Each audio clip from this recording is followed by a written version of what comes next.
Hello everyone, welcome back to our channel. Last class में हमने tissue के बारे में पढ़ा था और ग्लैंडुलर एपिथेलियम टिश्यू के बारे में भी पढ़ा था।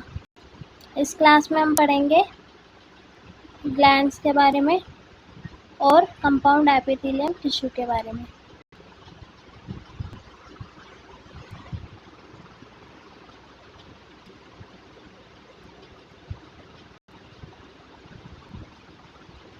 ग्लैंड्स डिवाइड होती है 2 कैटेगरीज में, एक्सोक्रीन और एंडोक्रीन।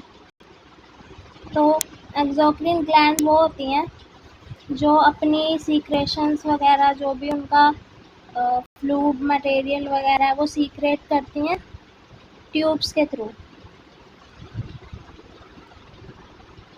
जैसे उसके एग्जाम्पल हो गए, वो ग्लैंड सीक्रेट करती mucus, saliva, ear wax oil, milk digestive enzymes. तो ये सब प्रोडक्ट जो सीक्रेट होते हैं ग्लैंड्स के द्वारा, ये डक्ट्स के थ्रू या ट्यूब्स के थ्रू होते हैं। और एंडोक्रिन ग्लैंड वो होती हैं जिनमें कोई डक्ट या ट्यूब भी नहीं होती, वो डायरेक्टली सीक्रेट करती हैं अपनी जो उनकी मटेरियल सीक्रेट करना होता है, उन्हें रिलीज़ करना होता है, वो डायरेक्टली रिलीज़ करती हैं, किसी ट्यूब वगैरह के थ्रू नहीं करती। और उनके प्रोडक्ट जो होते हैं वो बेसिकली हॉर्मोन्स होते हैं एंडोक्रिन ग्लैंड्स के। तो एंडोक्रिन ग्लैंड का अच्छा एग्जांपल है जैसे पिट्यूटरी ग्लैंड है।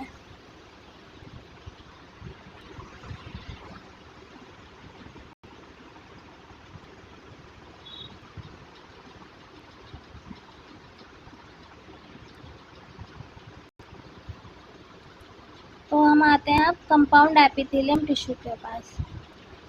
कंपाउंड एपिथेलियम टिश्यू जो होता है, ये एक से ज़्यादा लेयर होती हैं, इसमें परतें होती हैं सेल की। जो कोशिकाएं होती हैं उनकी एक से ज़्यादा परत होती है, जैसे कि आप डायग्राम में भी दे सकते हो।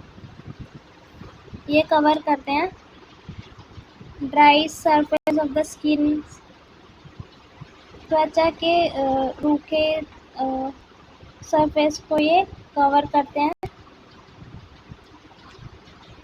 फेरिंग्स को कवर करते हैं, inner lining ducts of salivary glands और पैनक्रियाटिक डक्ट। तो ये इनके एग्जाम्पल हो गए।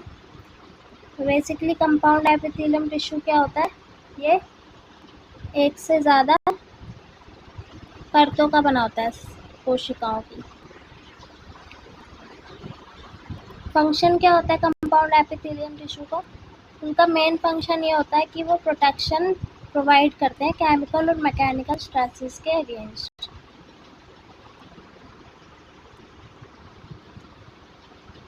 तो हमने एपिथेलियल टिश्यू कंप्लीट कर लिया और हम आते हैं कनेक्टिव टिश्यू के ऊपर। तो कनेक्टिव टिश्यू जो होते हैं वो बहुत ज़्यादा अबंडेंट होते हैं, मतलब बहुत ज़्यादा यूबिक्विटोस बोल सकते हैं, मतलब अबंडेंट होते हैं, बहुत ज़्यादा पाए जाते हैं बॉडी में। उनका स्पेशल फंक्शन जो होता है वो लिंकिंग होता है, सपोर्टिंग होता है, दूसरे टिश्यूज़ को सपोर्ट करना।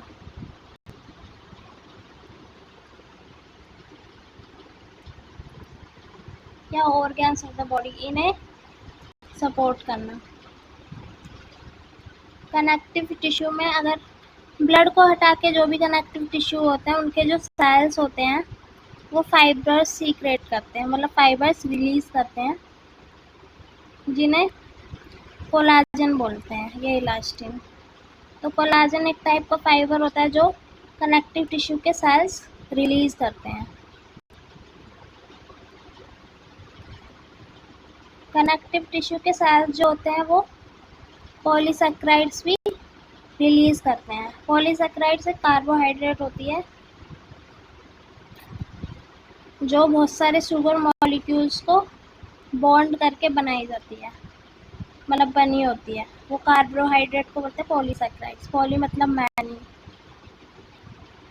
तो ये पॉलीसैकेराइड्स जो होते हैं ये एक्यूमुलेट करते हैं, मतलब इकट्ठे होते हैं सेल्स के बीच में, फाइबर्स के बीच में, और मैट्रिक्स की तरह एक्ट करते हैं।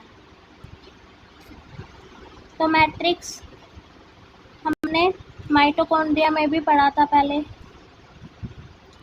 उसके जो इनर मेम्ब्रेन और आउटर मेम्ब्रेन होता है, उसके बीच में जो मैट्रिक्स होता है उसमें क्रिस्टे फॉर्म होते हैं, ये हमने पढ़ा था पिछले क्लास में। अगर आपको याद नहीं है तो आप पुरानी वीडियो को देख सकते हैं जाके। तो ये कनेक्टिव टिश्यू का एग्जांपल है, एक लूज कनेक्टिव टिश्यू। ये नी में होता है और ये सपोर्ट प्रोवाइड कर रहा है, जिसकी डायग्राम में दिख रहा है।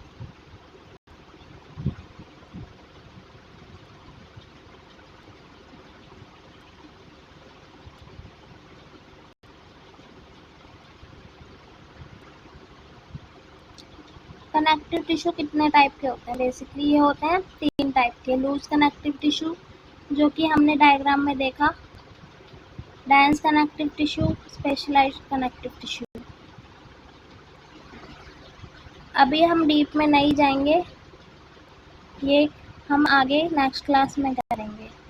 तो अभी जितना हुआ है आई होप आपको वो समझ में आया होगा।